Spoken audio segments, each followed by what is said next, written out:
You are his child and he is your father and nobody can change it. No matter how pathetic sinner you are, just come to God. He loves you because he is your everlasting father. He will never give up on you.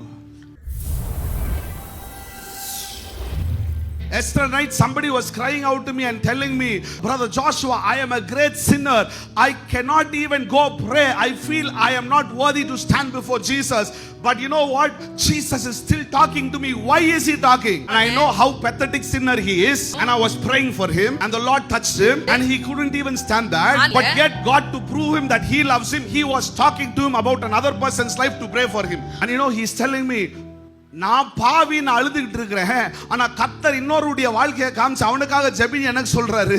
நான் தகுதி இல்லை நான் சொல்றேன், ஆனா ஆண்டவர் அவனுக்கு ஜெபின்னு சொல்றாரு. எப்படி பாஸ்டர் ஜாஷுவா இது செட் ஆகும்? எனக்கு என்னால முடியலையே இந்த அன்பு. நான் சொன்னேன், நீ எவ்வளவு கேடுகட்ட பாவியா இருந்தாலும் பரவாயில்ல, ஆண்டவரை தேடி வா, அவர் உன்னை இருக்கிற மாதிரி நேசிச்சு இன்னும் இடைப்படுவார். His name is everlasting father. So the truth today is, no matter how crazy you are a sinner, he is still your father. ஒருவேளை நீங்க ஆண்டவர் விட்டு தள்ளி இருக்கிறீங்கன்னா தயவு செய்து சொல்றேன், ஓடி ஆண்டவர்கிட்ட வா. ஆண்டவர் உன்னை தேடிக்கிட்டே இருக்கிறார். Amen.